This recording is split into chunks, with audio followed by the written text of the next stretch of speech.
Ricardo Goldenberg, que vem falar para nós sobre a situação da psicanálise e a formação do psicanalista em 2017, né, parafraseando Lacan. Ricardo nasceu em Buenos Aires e foi aluno da Universidade Federal de Buenos Aires, membro da Escola Freudiana de Buenos Aires entre 79 e 83, ano em que emigrou para o Brasil. Atualmente ele mora em São Paulo, simpatizante de abertura na Argentina, amigo de abertura. Fez mestrado em filosofia na USP e doutorado em comunicação e semiótica na PUC São Paulo.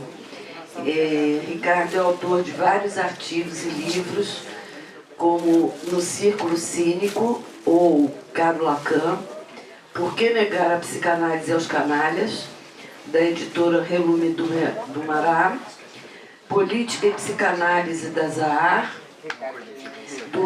do Amor Louco e Outros Amores, do Instituto Langage, São Paulo.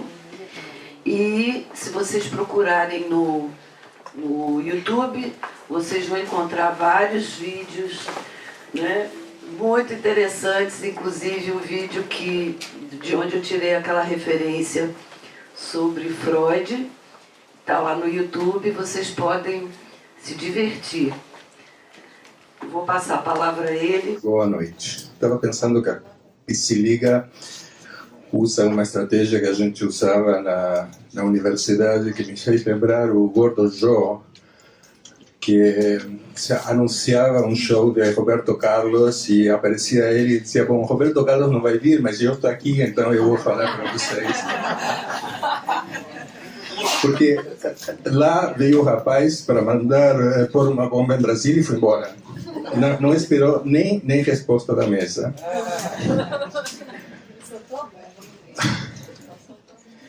Bom,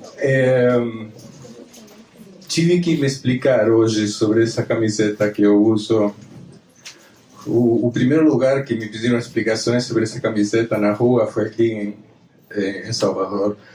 O garçom do restaurante que eu almocei me perguntou: perdão, quem é o lacanês? Um político, um jogador de futebol, ou seja, contra quem eu preciso torcer? Aí toca eu explicar para ele que era o idioma que alguns colegas meus falam para fingir que se comunicam e, sobretudo, para fingir que pensam.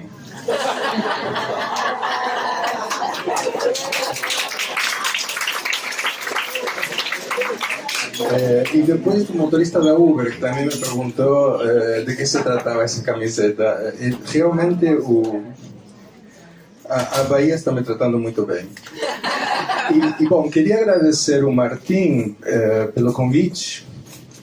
E as meninas, não sei quem foi, que me botaram nessa pousada maravilhosa que está aqui no Rio Vermelho. Certamente não foi Martim, porque eu pensei que ia me pôr num Ibis daqueles de quarta. Mas estou num lugar maravilhoso. Acho que chama Catarina Paraguaçu. Queria agradecer isso porque realmente é inesperado. Estou acostumado que a gente é meio maltratado.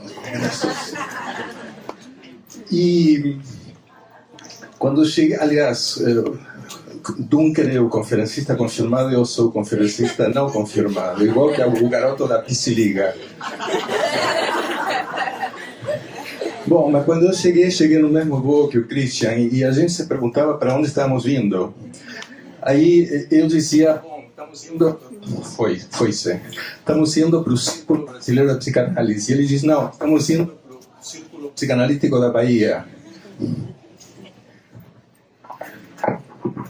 Então, coincidem ou não coincidem? Porque aparentemente um círculo dentro de outro. Qual é a topologia dos dois círculos?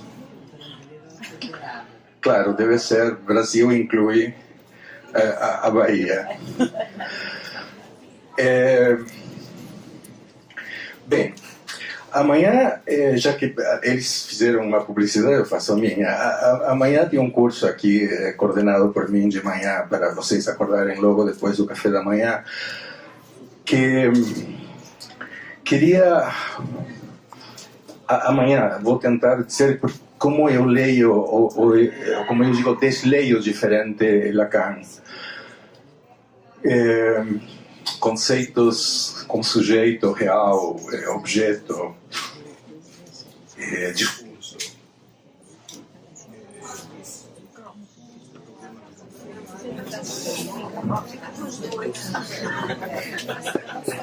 Yes. Love me tender. Estava falando que... sim, eu leio diferente. Eu tenho promovido o conceito de desleitura, que não vou trabalhar com vocês hoje, mas basta por enquanto dizer que a desleitura pode ser pensada de um modo parecido a como Alice no País das Maravilhas, não foi ela, sino The Mad Hatter, o sombrereiro louco. Ele dizia que ele festejava o 10º aniversário, que era todos os dias menos o dia do aniversário.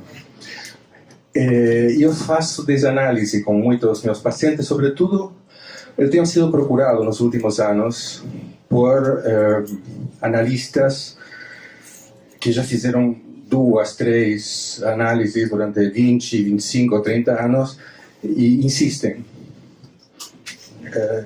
O Paulo faz parte de um grupo que se chama Insistance.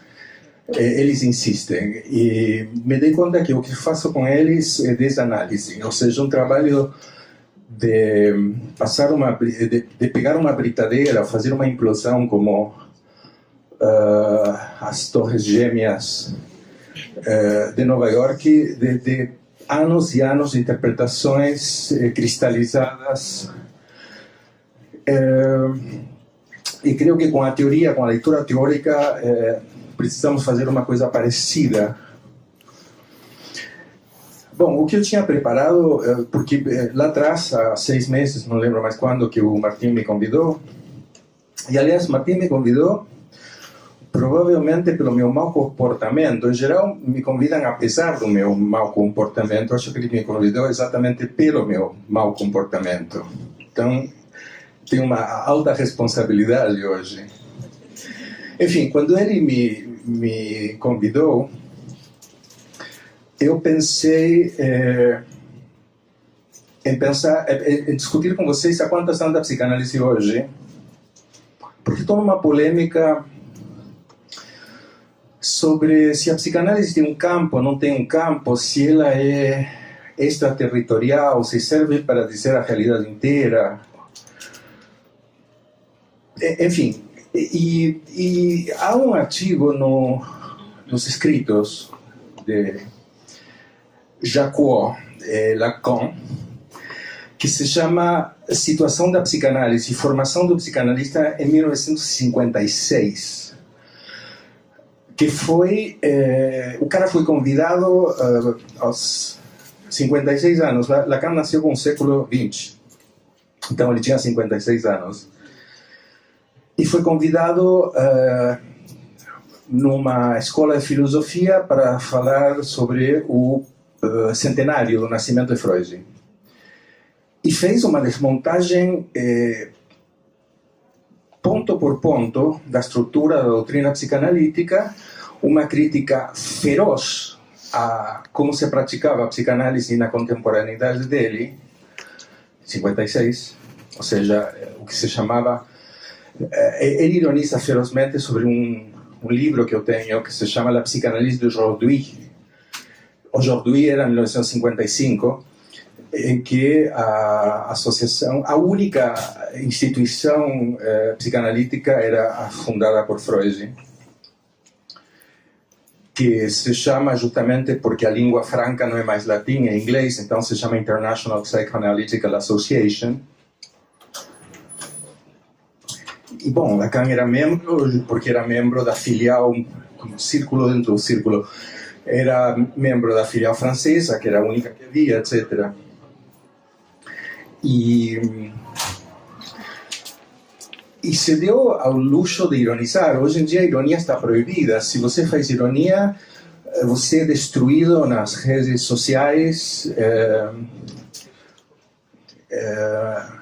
O colega aqui estava falando que ele foi excluído sumariamente das suas funções na instituição psicanalítica. A mim me cuspiram para fora da revista Cult, em nome de que eu escrevia como se fosse Diogo Mainardi. E eles queriam que eu escrevesse esquerda, claro. Aí eu disse para ela que se Diogo Mainardi me convidasse na revista dele, eu escreveria como ela quer. Mas, na revista dela, eu tinha realmente que poder fazer com que os leitores pensassem um pouco a partir de uma diferença, eu não diria divergência. Eu não confundo diferença com desigualdade, mas, enfim, a ironia está morta, o que é absolutamente sinistro, porque é a nossa matéria-prima. A ideia de se servir da linguagem para dizer o contrário ou diferente do que você pensa, sem isso estamos mortos. Bom, em todo caso, Lacan ironiza ferozmente com todas a estrutura política interna da Internacional e da sociedade francesa e desmonta a teoria de fio a pavio.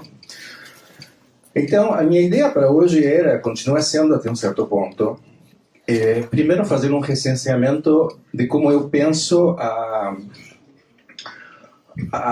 o estado da instituição psicanalítica hoje.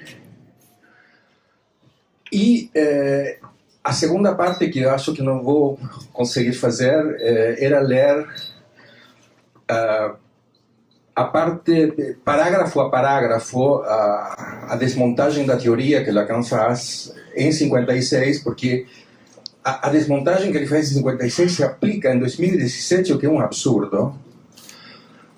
É como se tivéssemos as voltas com os mesmos impasses, como se nada tivesse sido enfim, melhorado, e se passaram quantos anos entre 56 e 2017? Bom, em todo caso, entre 56 e 2017 mudou muita coisa, inclusive o próprio lacanismo, que não existia em 56. Já faz parte da cultura psicanalítica, que está completamente atomizada.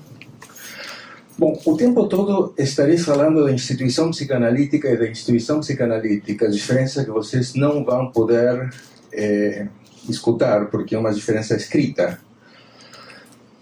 Que, aliás, já me dá um exemplo de por onde estou querendo ir. Instituição psicanalítica escrita com maiúsculas seria a nossa doutrina, que supostamente deveria ter princípios mínimos que seriam doutrinários ou teóricos e fora dos quais não seria mais psicanálise. Hoje em dia poder decidir isso é quase impossível. Na época de Freud era super tranquilo. Por que Jung foi expulso da confraria da instituição psicanalítica com maiúscula, o Adler? Porque eles contrariavam alguns dos princípios teóricos que para Freud eram sine qua non. Por exemplo, a sexualidade infantil, o inconsciente, a libido dupla, a libido dividida. Ou seja, era simples saber o que era psicanálise e o que não era psicanálise, e quem fazia parte, aliás, Freud era muito claro nisso. Se eu não conheço, não é psicanalista, porque eram poucos. Então, se eu o conheço, faz parte da nossa turma. Se não o conheço, ele com certeza se serve do santo nome da psicanálise em vão. Bom, isso desapareceu absolutamente.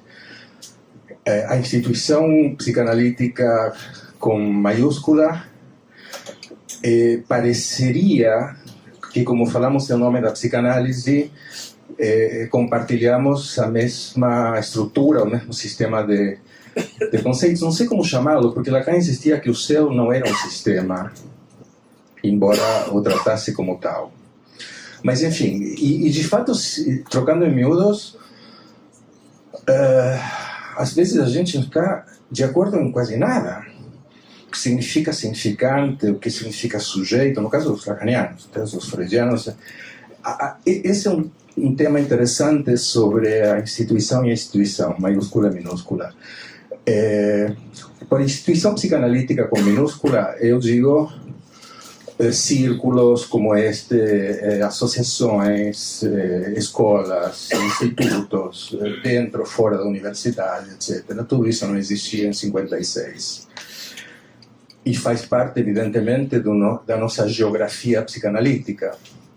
Por exemplo, a Sociedade de Psicanálise Ortodoxa do Brasil, evangélicos,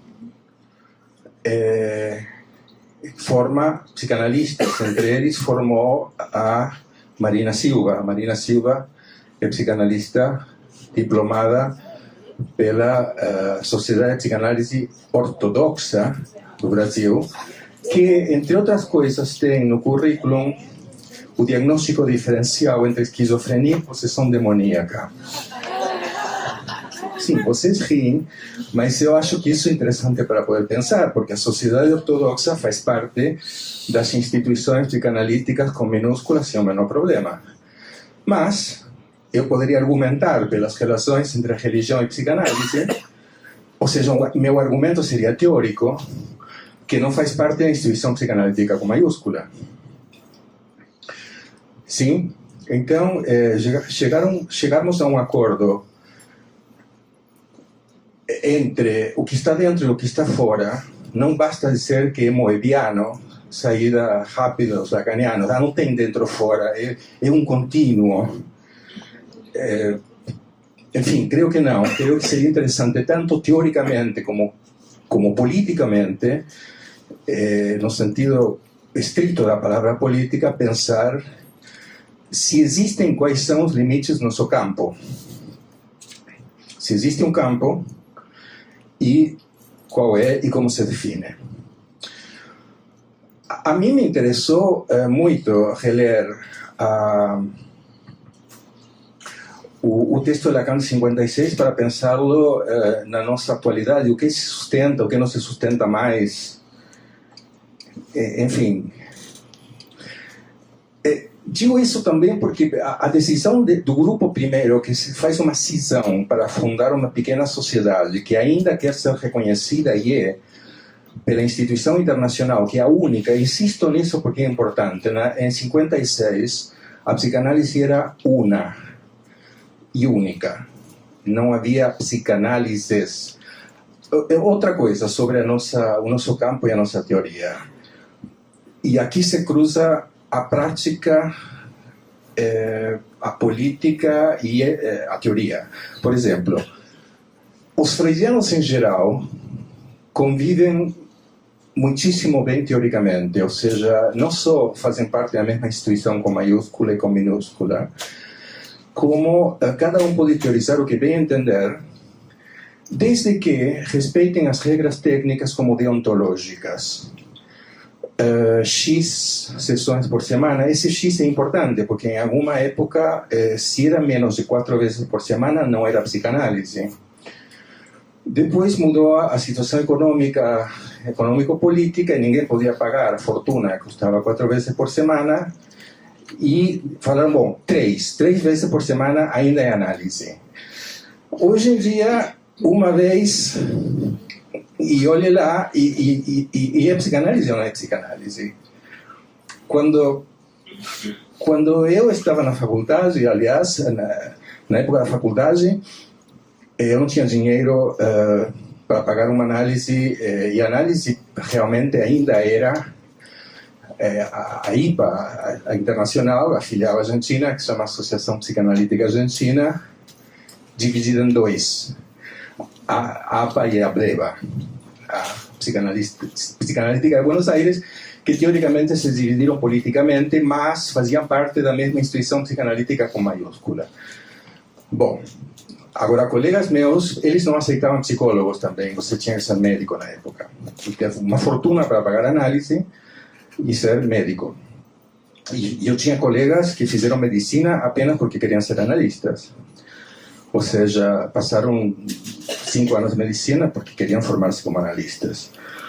E nós éramos um grupo subversivo comandado pelos alunos do Karma Sota que líamos Lacan e não tínhamos direito a nos chamarmos de psicanalistas porque éramos psicólogos e psicólogas e acabou. Os psicanalistas eram eles. Nós estávamos fora da instituição psicanalítica com minúscula. Mas éramos tão arrogantes que nós dizíamos que a instituição psicanalítica com maiúscula éramos nós. Sim? Ou seja, nós tínhamos a verdadeira leitura, eles não estavam nem aí, não estavam nem sabendo. O meu professor de psicanálise na psicologia em Buenos Aires, na época, se chamava Leon Ostrov, que nos deu psicologia profunda, chamava 1, psicologia profunda 1 era Freud, psicologia profunda 2 eram pós-freudianos, incluído 4 palavras sobre Lacan. E Ostrov era um didata e um dos fundadores da Associação Psicanalítica Argentina, e de fato, ele nos dizia, de fato e de direito, eu ensino para vocês uma coisa que vocês jamais serão e nunca poderão praticar, porque psicanalista sou eu, se vocês querem ser analistas, tem que fazer o didático na Associação Psicanalítica que eu represento. Então, nós nos formamos nesse curso esquizofrênico, e o tempo foi passando e vocês conhecem o que foi a implosão e a explosão das instituições analíticas que são, acho que só perdem para os marxistas. Os marxistas, quando são 2, são um partido político, quando são 3, são uma cisão. Ou seja, 2 por aqui e 1 por ali. O que me faz lembrar uma piada que eu adoro a versão judaica de Robinson Crusoe. Não sei se vocês conhecem isso ou não. Não? Bom, Robinson Crusoe é um representante do Império Inglês. Mas aqui temos, na mesma situação, náufrago numa ilha deserta, Salomão Goldenberg.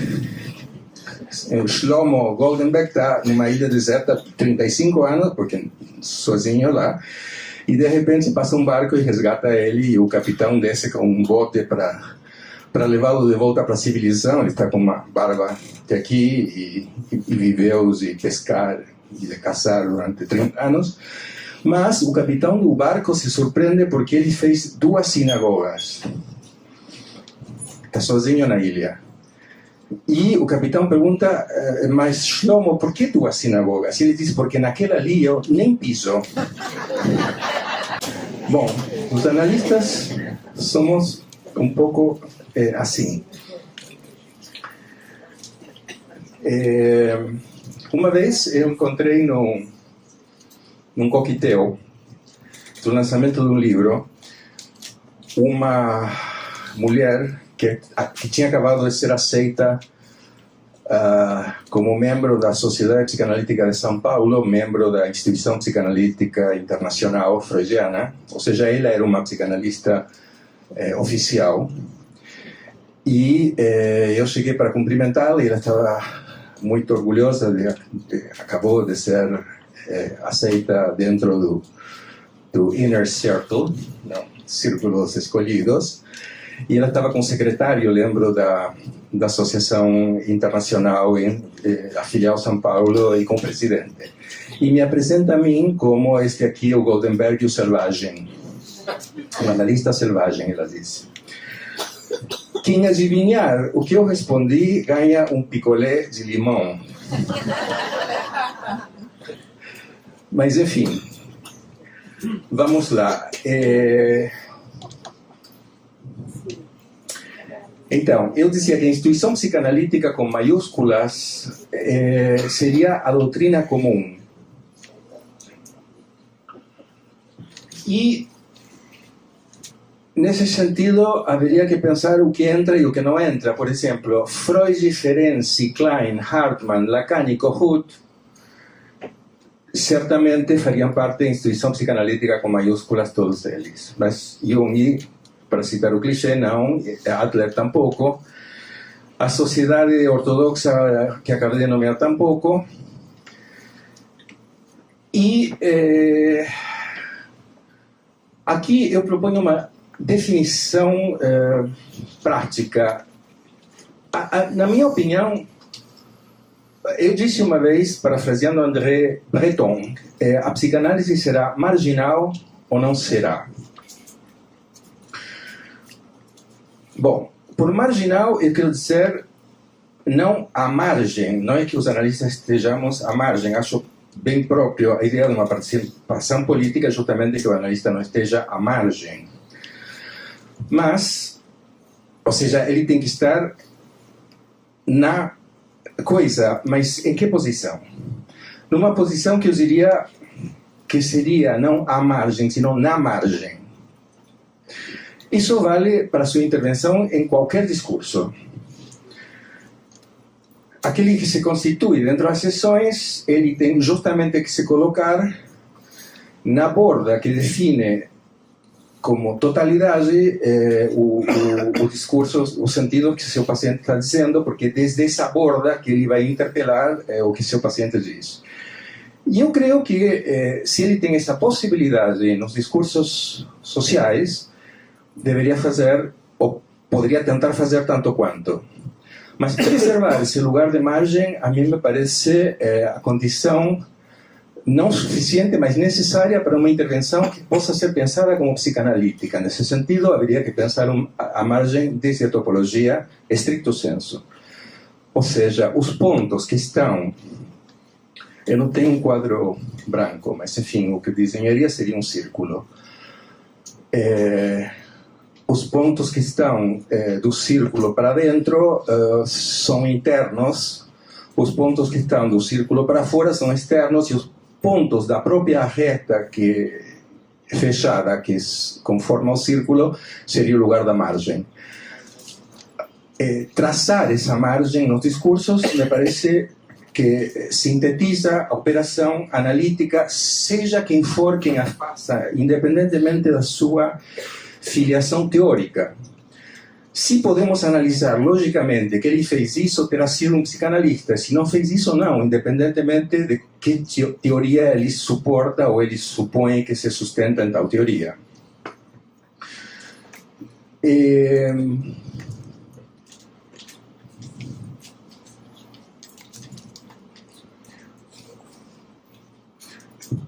Então, insisto, permanecer na margem não é ficar à margem, não é ficar afastado ou fora do jogo. Nesse sentido, poltrona, divã não garante absolutamente nada, da mesma maneira que uma intervenção que possa ser pensada como marginal em outros lugares, que não tem nem divã nem poltrona, possa perfeitamente ser pensada retroativamente, a única possibilidade, como analítica. Portanto, alguém que diga, eu vou intervir como analista, está fora da psicanálise, por definição. Porque uma intervenção só se sabe psicanalítica depois, a posteriori. Então, a margem é desenhar essa margem, isso se chama corte em topologia, inclusive, desenhar esse círculo que divide a superfície em dois. E esse seria o ato analítico, seja aonde for que esteja sendo produzido. Bueno.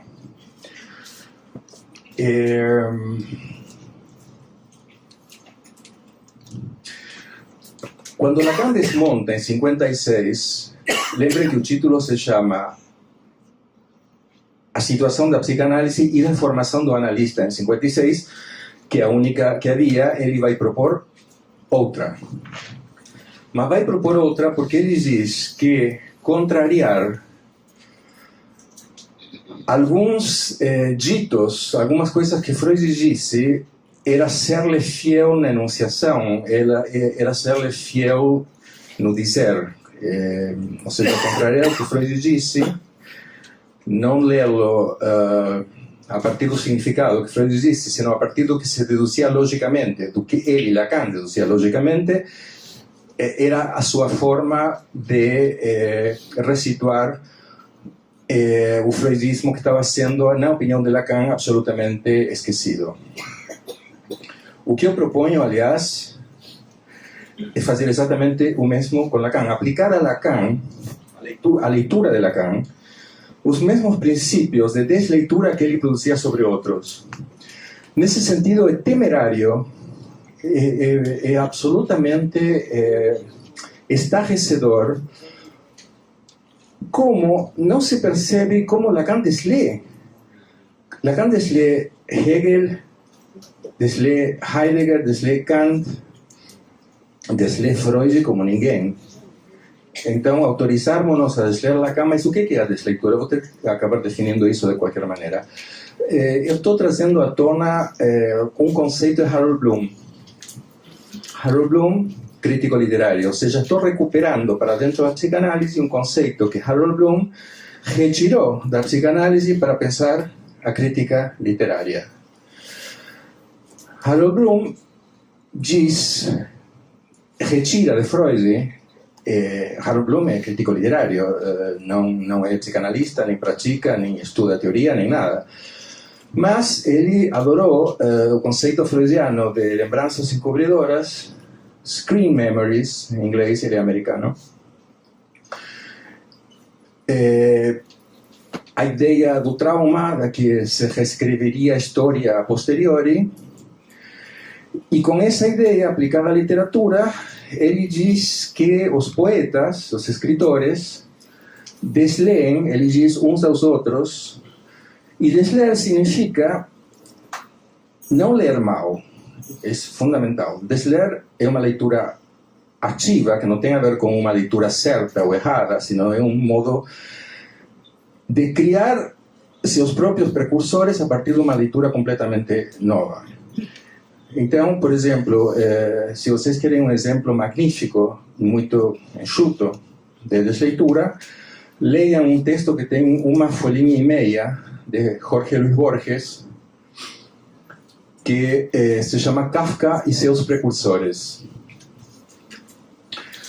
Em Kafka e seus precursores, o que Borges faz é mostrar como, a partir do poder de leitura da escritura de Kafka, autores muitíssimo anteriores a ele eram kafkianos depois de Kafka.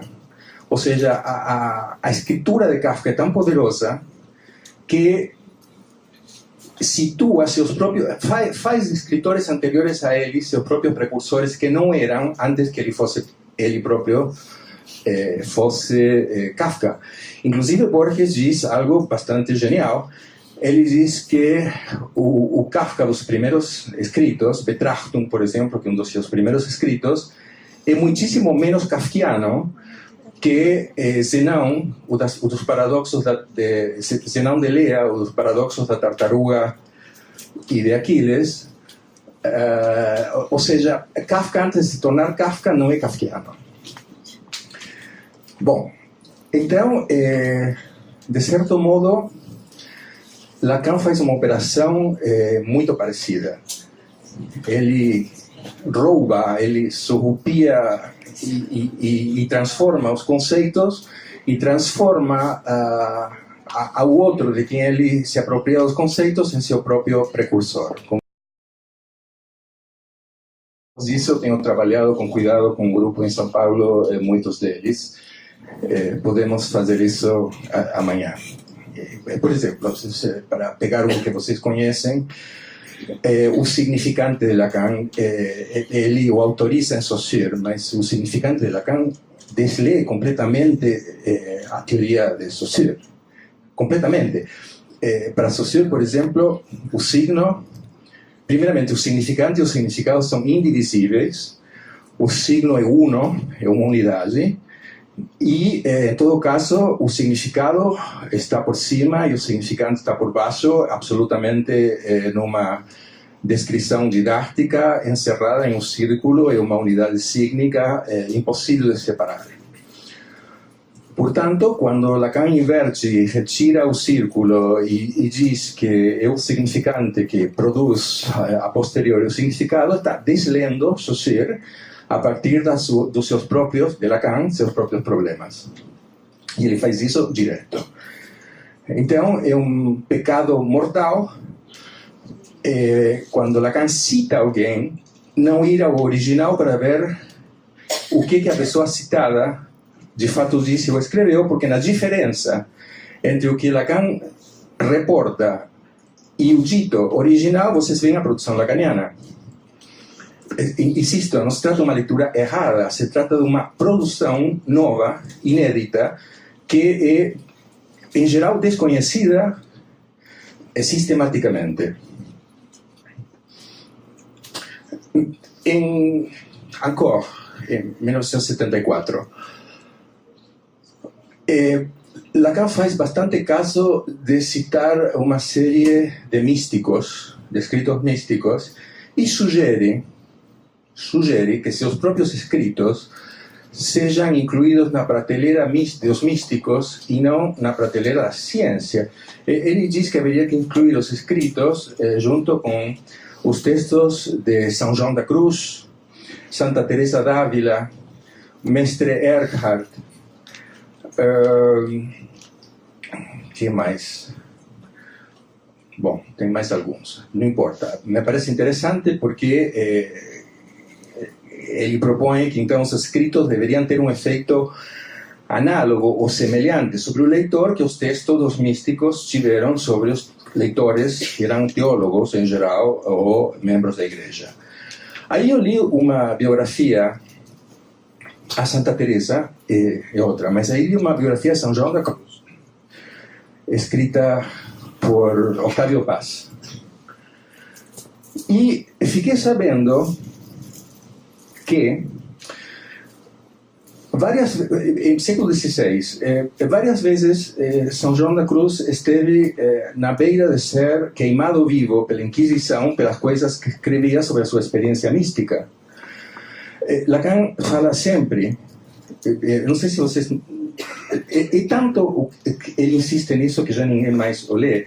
Lacan insiste sempre que fala em nome da experiência analítica, que fala aos analistas em nome da experiência analítica, fala em nós, quando diz nós, os analistas, fala da experiência psicanalítica, da experiência dele, etc. Sempre, sem parar. Experiência freudiana, etc. Bom, isso é sistematicamente desconhecido e pareceria que Lacan fala, em geral, de um modo abstrato, como se fosse universal. Bom, pois bem.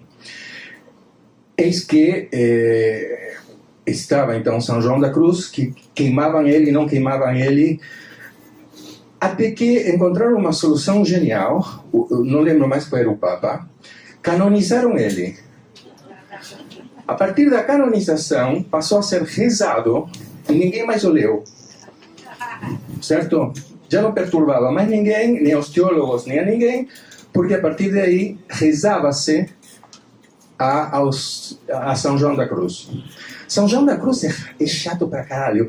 Eu fui atrás dos textos dele. Existem dois tipos de textos. Os que Lacan cita eu não sei, porque Lacan solta algumas coisas e não desenvolve nunca mais. Então, essa ele solta numa das aulas de Encore, depois de se esfalfar com a estátua da Santa Teresa feita por Bernini, que estaria gozando, a estátua estaria gozando, a imagem de uma mulher gozando, fala meio seminário sobre isso e solta no final essa história sobre os escritos místicos. E eu sou um CDF fenomenal, menos do que Duncan, mas sou. E fui atrás e me dei conta que São João da Cruz existem textos propriamente místicos, que são aqueles nos quais ele dá conta da experiência. E os outros que são argumentos, justificativas argumentais chatas pra caramba, é que ele teoriza sobre a sua própria experiência mística. Eu não sei se Lacan se referia aos chatérrimos escritos teóricos, ou são impossíveis de se ler de chatos, que são uma justificação teórica que valeria para qualquer um, ou aos próprios textos místicos em que ele tenta dizer em palavras o indizível, justamente. Lacan fala bastante do que se pode dizer e o que não se pode dizer. Em todo caso, o que eu proponho como política de leitura, uma nova política de leitura, seria parar de rezarle. Nós também temos Lacan canonizado. Lacan canonizado se chama Lacan elucidado. Lacan elucidado é Lacan canonizado, certo?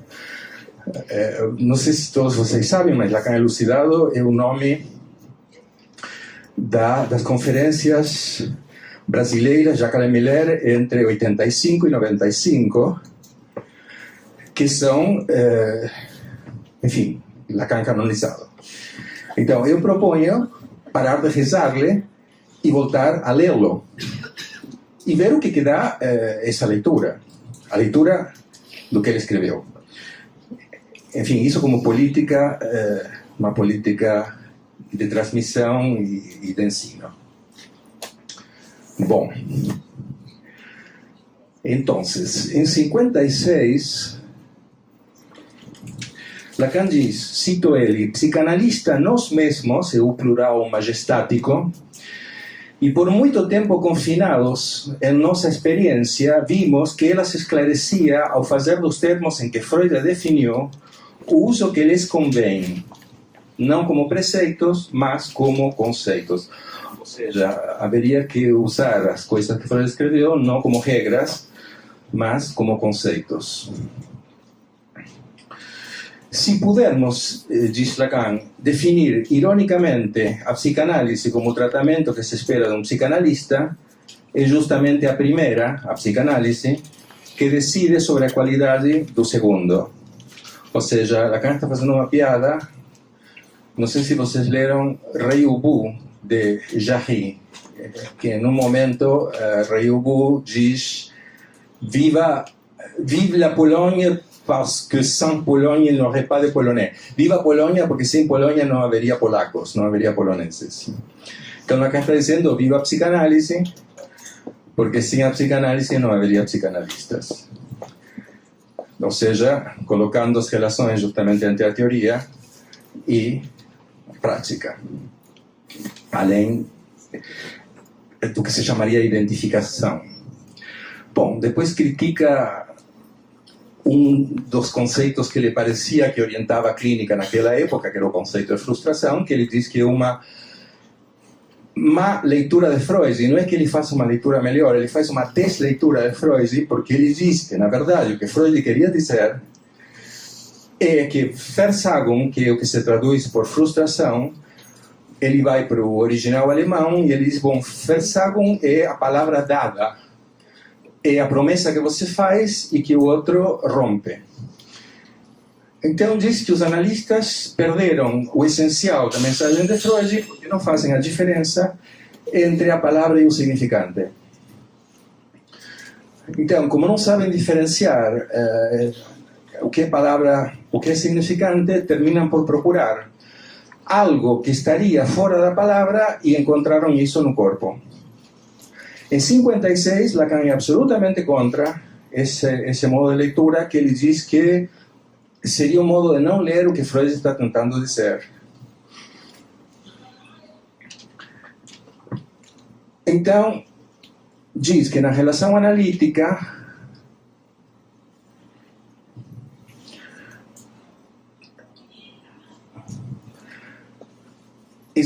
se transformou a frustração, uma noção que não existia em Freud, numa noção central da clínica.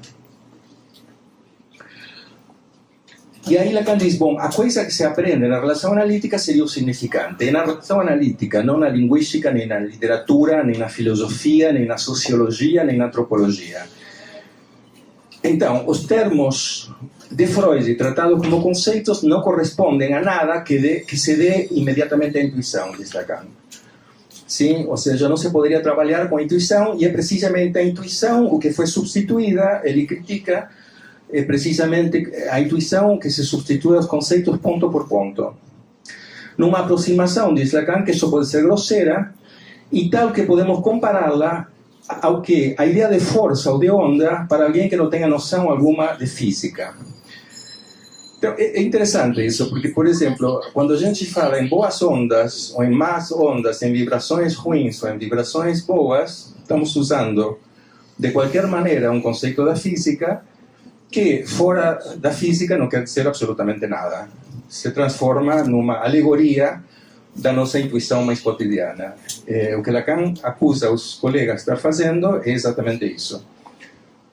Ou seja, abandonando conceitos que teriam um lugar preciso, como conceito de força, o conceito de onda, para a física, transferência ou significante, no caso dele, introduz uma novidade, porque significante não é um conceito freudiano, mas não importa, transferência e inconsciente são. Ele diz, estamos, em vez de fazer um uso adequado e argumentado, estamos usando ele da mesma forma como se usa força ou onda quando não se tem a menor ideia do lugar que esses conceitos têm na física. Diríamos, continua Lacan, que a descoberta de Freud é a verdade de que a verdade nunca perde seus direitos. Mas, para afastar qualquer equívoco, convém articular que esse registro da verdade, ou seja, a verdade se registra, se escreve, deve ser tomado ao pé da letra. Isto é, que a determinação simbólica deve ser considerada, antes de mais nada, um fato de sintaxe, não de semântica.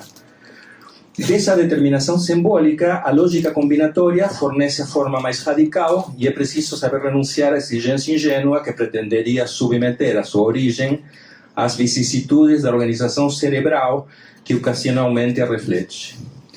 Bom, eu fiz uma crítica bastante pormenorizada, que não vou ter tempo de desenvolver para vocês, de um livro de Gerard Pommier. E Gerard Pommier é um lacaniano de carteirinha, digamos, para chamá-lo de alguma maneira, que se chama Como as neurociências demonstram a psicanálise. Em francês, démontrent la psychanalyse, como les neurosciences démontrent la psychanalyse. Uma amiga minha, francesa, bem-humorada, disse que esse livro deveria se chamar Como as neurociências desmontam a psicanálise. Demontrem e demontam em francês está muito pertinho. Porque Pommier volta, em nome do lacanismo, ele volta a um paradigma antigo. Ele volta a um paradigma anterior a Lacan, apoiado na natureza e na biologia.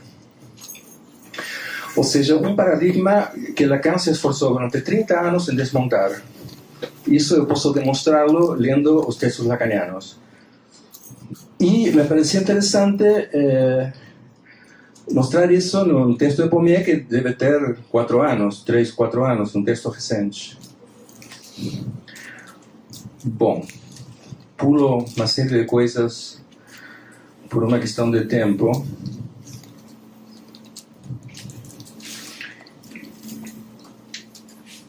E vamos ao seguinte. Adelaida Ambrogi, que é uma filósofa que faz epistemologia espanhola. Adelaida Ambrogi, num artigo de finais do século XX, 99, diz que existe em epistemologia uma virada naturalista em ciência, e são as palavras dela. Ou seja, toda a ciência, a epistemologia científica dos finais do século XX, e continuamos nessa linha e cada vez pior, fez uma virada naturalista, ou seja, voltou para um naturalismo. Saiu do que era um formalismo, Lacan se inscreveria, de certo modo, um formalismo. A ciência, nos anos 50, tinha uma tendência formalista e voltou para um paradigma anterior, que seria naturalista. Ela diz assim, cito Adelaida Ambrogi: o naturalismo é um movimento acadêmico e filosófico americano ao qual recentemente, isso é em 99, aderiu uma considerável parte da comunidade de filósofos da ciência. Um dos efeitos desta adesão tem sido o surgimento de um novo consenso na disciplina uma transformação que encontra no fracasso do modelo formalista e fundacional da filosofia pós-kuhniana, depois de Kuhn, motivação suficiente para tentar proporcionar finalmente uma alternativa a ele. Ou seja, saímos de um biologicismo, que seria o biologicismo freudiano, um paradigma naturalista e biologicista, que seria o de Freud, passamos para um formalismo, que foi a alternativa lacaniana nos anos 50, e voltamos, nos finais do século XX, outra vez para um neonaturalismo, um neobiologicismo, em que as neurociências estão perfeitamente inscritas. Antonio Castorina, por exemplo, outro filósofo da ciência argentino, diz o seguinte: quando se reconstrói a história do movimento de naturalização, cita-se o impacto na filosofia do século XX da teoria da evolução de Darwin. Posteriormente foi reconhecida a epistemologia histórica de Kuhn, inclusive a teoria biológica do conhecimento de Lorenz. A epistemologia naturalizada é hoje hegemônica. Esse texto de Castorina é recente. Não tenho o ano, mas deve ser um texto de uns 6, 7 anos atrás. A minha proposta é que o lacanismo também retornou ao paradigma naturalista, sobretudo com seu conceito de gozo. O gozo foi depositado novamente no corpo, e quase como um dado. Isso aparece em vários textos. Do lado do desejo, do lado significante, seria tudo, de certo modo, discreto e aberto, discreto no sentido de não contínuo, e do lado do gozo se coloca uma espécie de corporificação que seria contínua e sólida e material, que é, francamente, o mesmo retorno mais aplicado ao lacanismo, que se esforça durante 30 anos, na minha opinião, na direção contrária.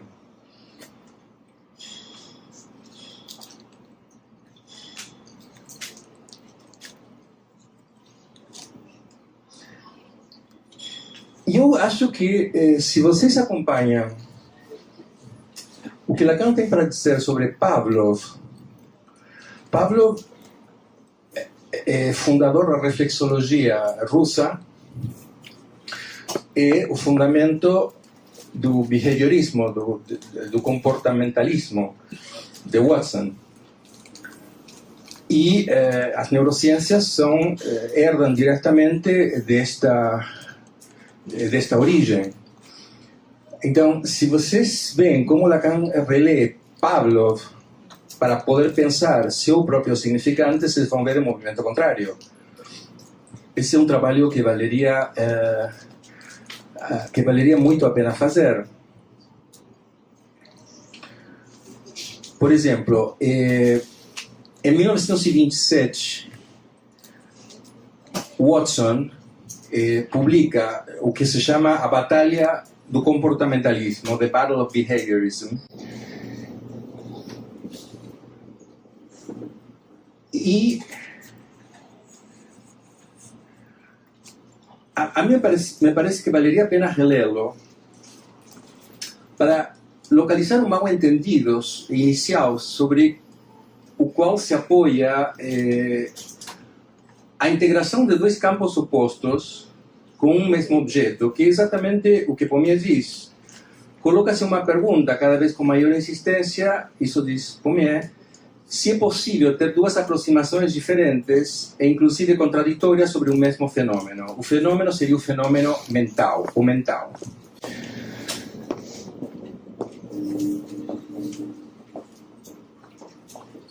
Então, o que confere a esse mental o status de um objeto é a ideia de que, dado de antemão, que é um objeto natural.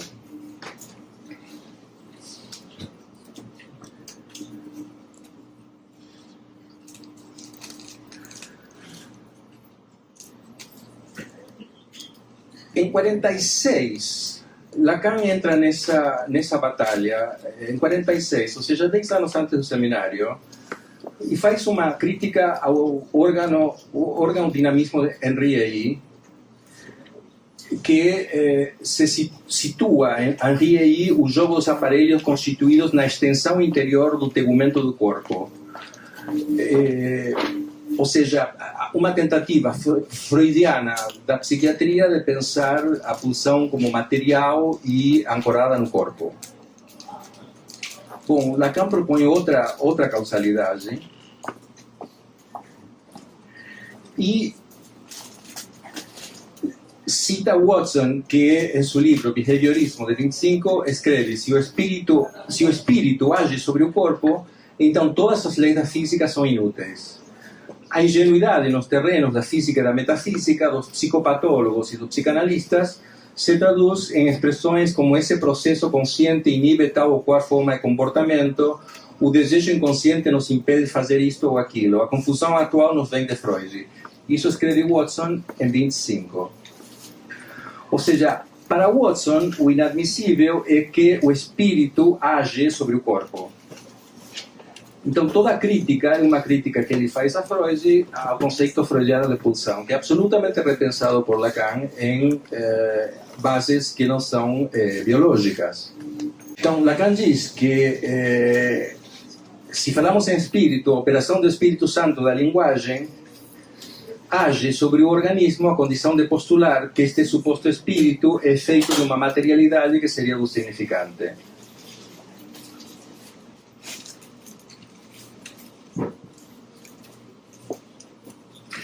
O mais interessante é que Adelaide Ambrose diz que se trata de um retorno.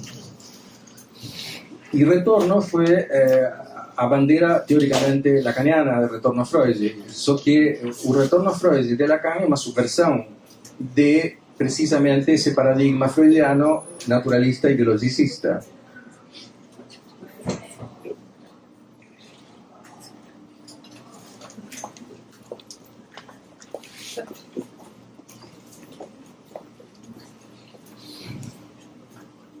Em 58, diz: o que são os reflexos condicionados? Bem, a existência dos reflexos condicionados depende da intervenção do significante. Intervenção em um ciclo mais ou menos predeterminado e inato de comportamentos instintivos. Todos esses sinais elétricos, campainhas, luzes, são todos significantes e nada mais, no sentido em que não apenas são fabricados pelo experimentador, como é ele mesmo que os aciona, aperta um botão ou assopra num trompete. Então, Pavlov manipula significantes. Haja vista, diz Lacan, que o experimento não consiste em associar um signo com uma coisa, é propriamente associar um significante com aquilo que tem o chamado de corte, que seria um corte na organização orgânica de uma necessidade. Bom, com que está brigando Lacan? Com a ideia de que entre estímulo e resposta está a caixa preta do mental. Ele está dizendo, o significante material, não precisamos da ideia de espírito e da ideia de mental para pensar as relações do sujeito com a linguagem.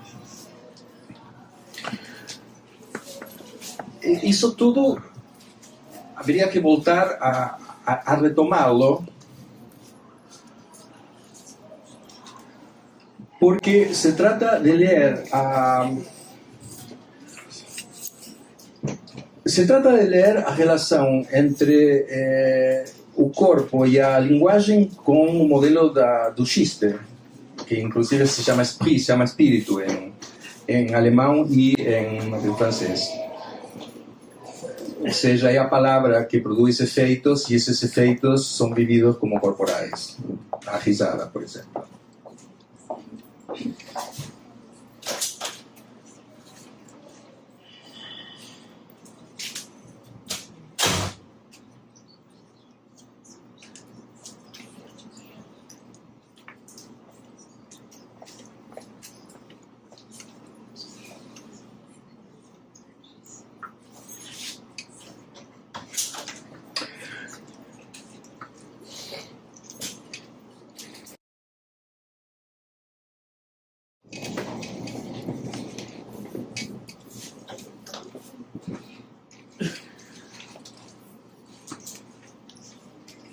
Entonces, que a análise recorra ao esquema do arco reflexo e construa desta feita algo mental é completamente inapropriado quando a sua dimensão é de linguagem.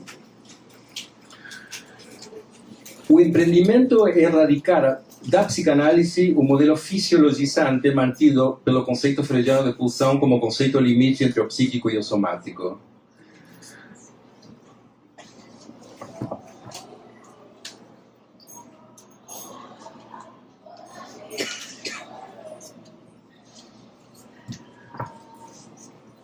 O desejo e a sua interpretação, lemos, um significante não é uma representação, não vem renomear pós-modernamente a representação denominada mental entre o estímulo e a resposta, a motricidade. O significante é o estímulo mesmo, reconhecido pelo que ele é, um dispositivo de linguagem não linguístico. A diferença entre o significante lacaniano e o da linguística é que um inclui o corpo, o outro não. Precisaríamos retornar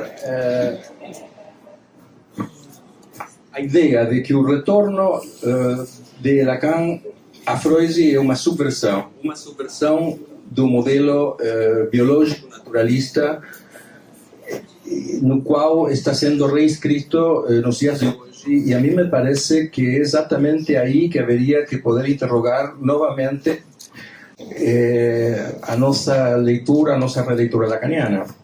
Então, diria que o mito a ser desmontado hoje em dia é o do freudo-lacanismo. A ideia que haveria uma continuidade freudo-lacaniana e que é essa continuidade que nós sustentaríamos.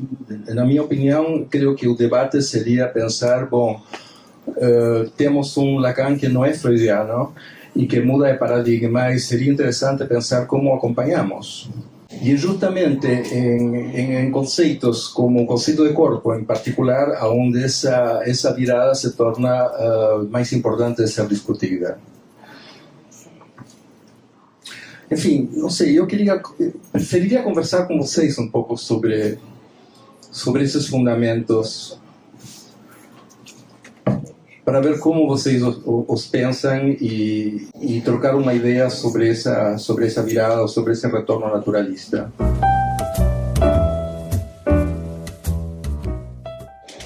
Então você considera que o próprio Lacan, né, digamos, ele começa com um movimento em relação ao simbólico, né, o tempo do simbólico, depois ele recupera o imaginário e ao final do ensino dele ele já está mais voltado para a questão do real, que quando ele vai para a topologia, né, é nesse momento que você considera que ele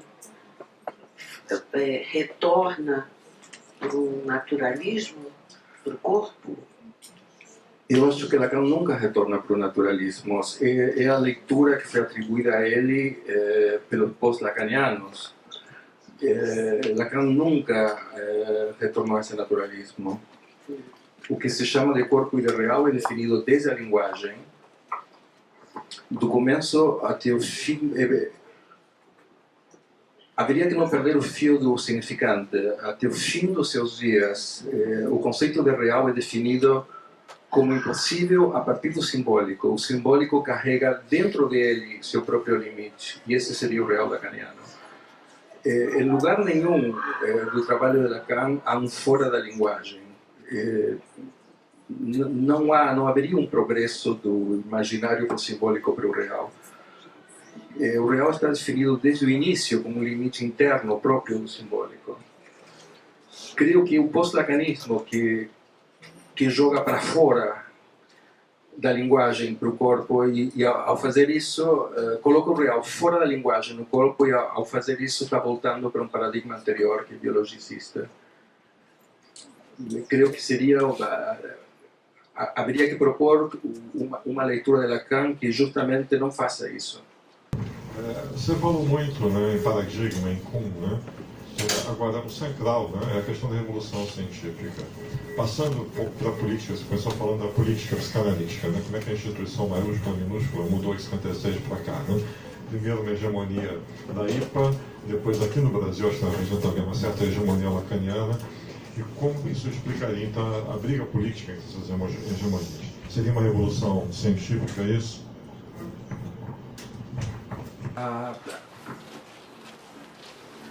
Como seria uma ciência que inclua a psicanálise? Era a pergunta lacaniana.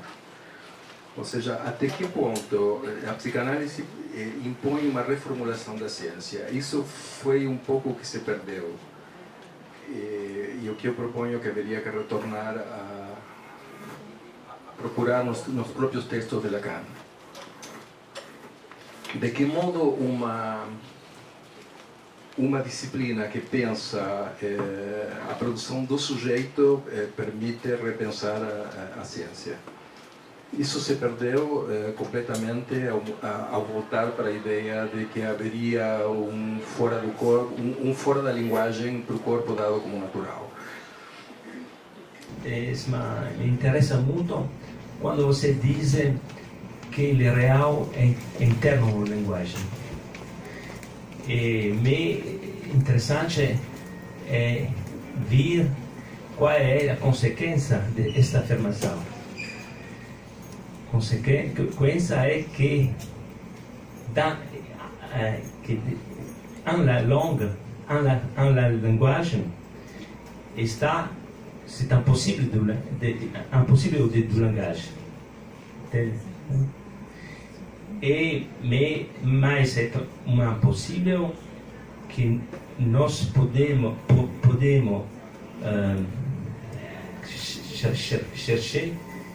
Procurar.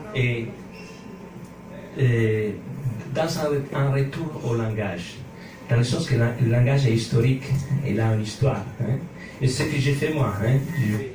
La recherche, est-ce que quelqu'un peut traduire? Retorno à historicidade da linguagem.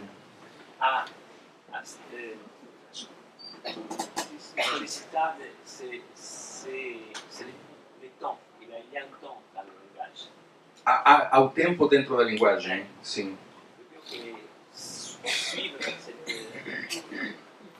Je fais un exemple simplement. Physis et psyché, c'est un anagramme. Physis e psique são um anagrama. Ok. Il y a du réel là-dedans. Sim. Dans le langage.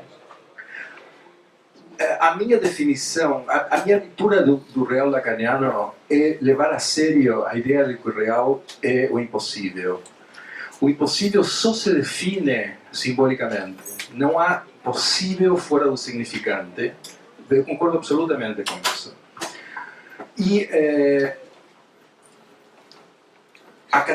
se a categoria do impossível se define a partir do significante, então jogar o real para fora é um retorno a uma certa mística naturalista pré-lacaniana.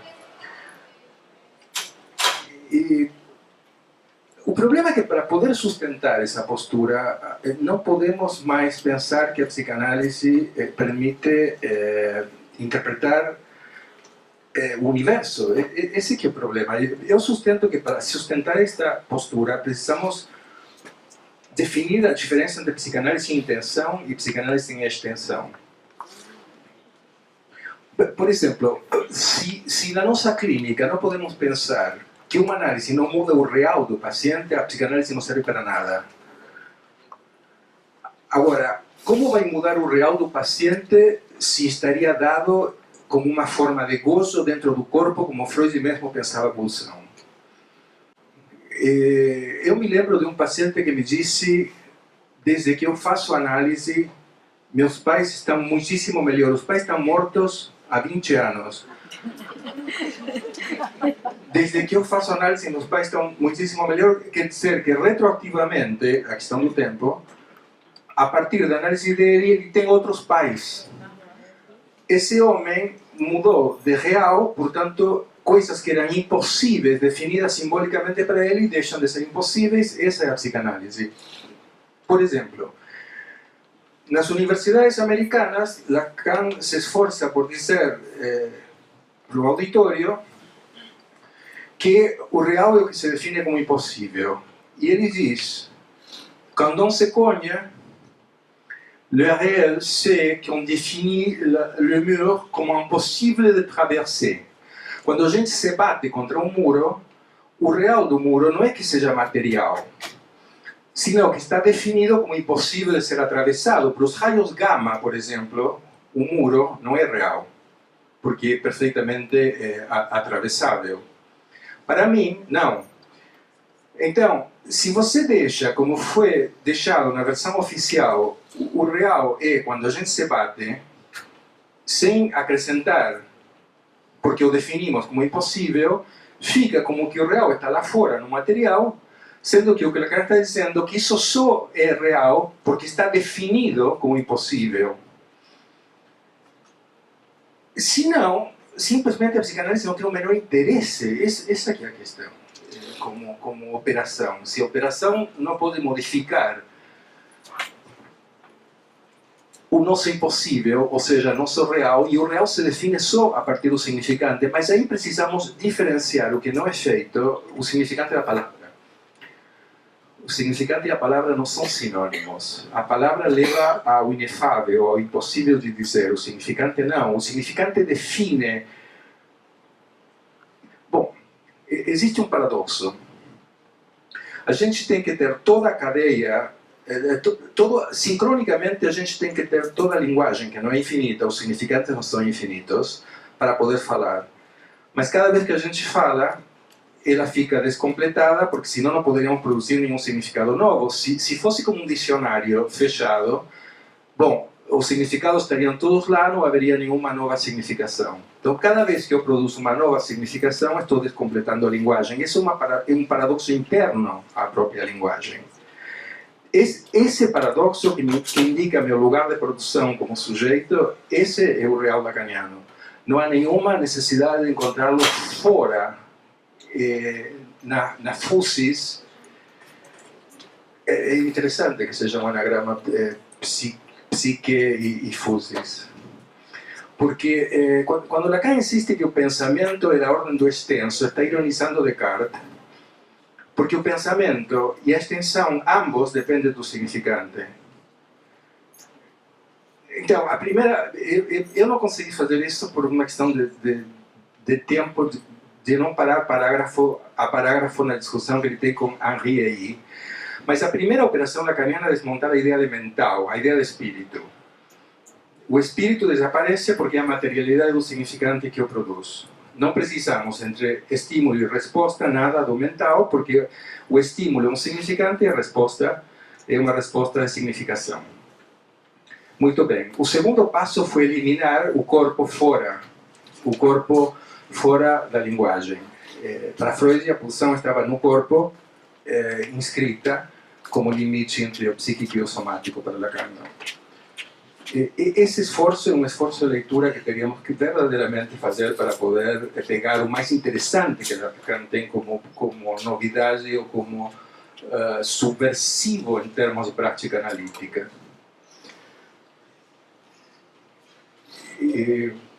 Sim, o que mais? Você disse uma coisa que, bem, em relação ao significante, que também tem um problema, porque você lê significante como se fosse representação de Freud, né? Eu acho que esse também é outro problema, de pensar que o significante de Lacan é explicar melhor a representação de Freud. E eu acho que talvez o que você coloca é que se volta ao dualismo cartesiano, inevitavelmente, paixões por fora do... E me dá a impressão, e essas duas coisas que quero dizer, que há um medo, se eu posso interpretar um efeito de leitura por lacaniana, é que é o medo de se voltar ao idealismo, porque se entende o significante como ideal. Se confunde com a representação, precisamente. O significante não tem nada a ver com a representação freudiana. Isso. E isso, se você coincide comigo, você pensou muito a ideia, eu acho que é interessante, então é um pouco paradoxo o que eu vou dizer, mas você disse a experiência analítica. Eu acho que como os analistas falamos, mesmo neste congresso do século XXI, temos o risco de falar de fora. A proposta que a gente quer é poder fazer esse diálogo, esse C1 e C2. mas não para falar de fora. E um diagnóstico, uma ideia que eu tenho, é que nós também vamos muito rápido na ideia de que tem novos sofrimentos psíquicos, novas subjetividades, que é verdade.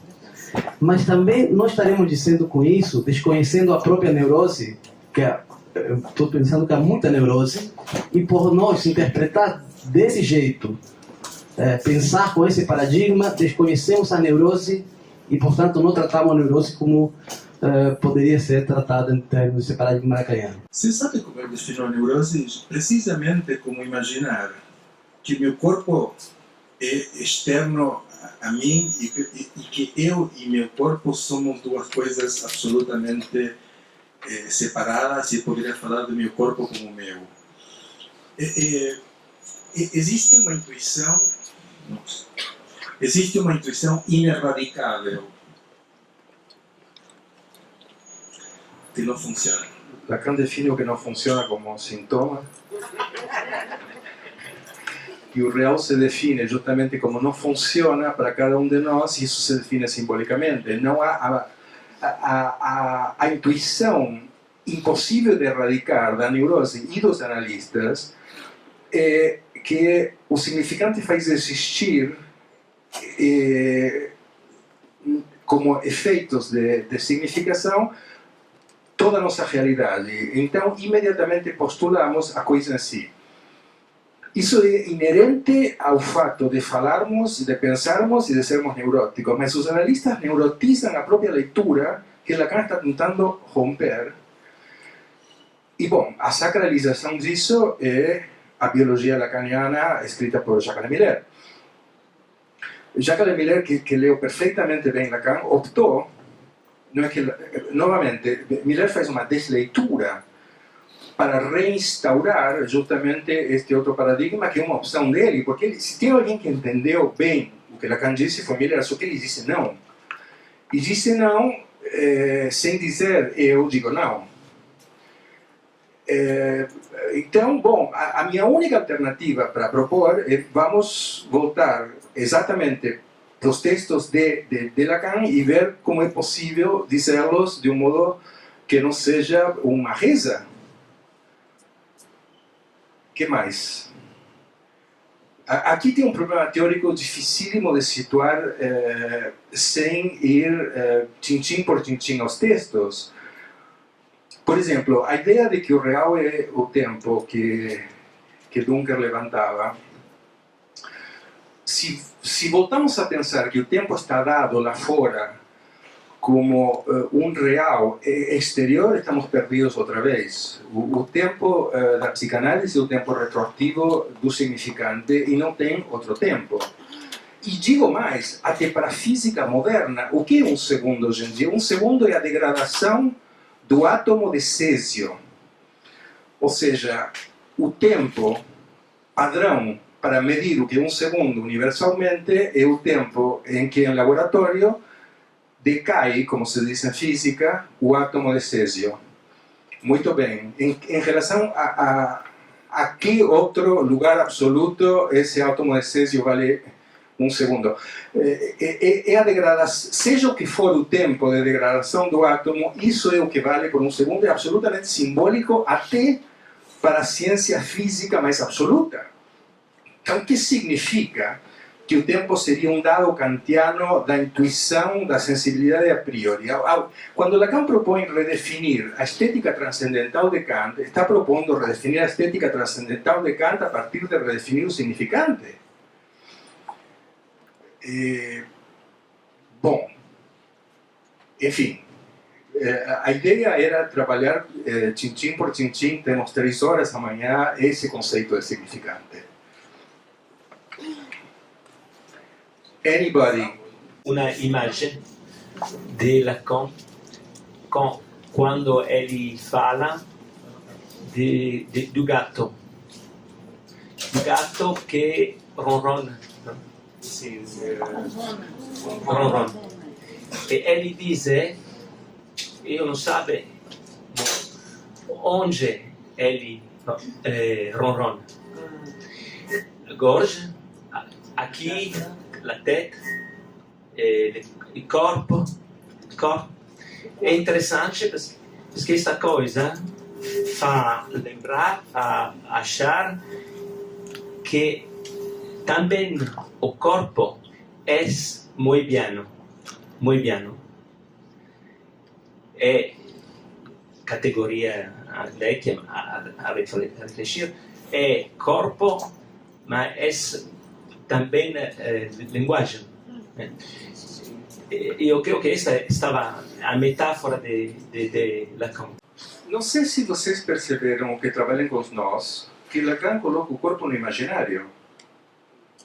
Não coloca o corpo no real. Então, voltar a essa leitura lacaniana, a mim me parece, seria levar até as últimas consequências o conceito de significante, que é o que me propunha a fazer amanhã com vocês. Tem uma porção de situações que haveria que trabalhar e escolher algumas. Então, que o corpo seja moebiano, por exemplo, supõe que o espaço está definido a partir justamente da ordem simbólica.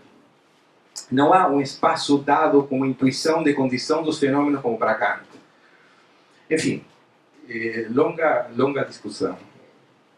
Podemos deixar essa discussão para amanhã. Podemos. Obrigado pela paciência. Desculpem o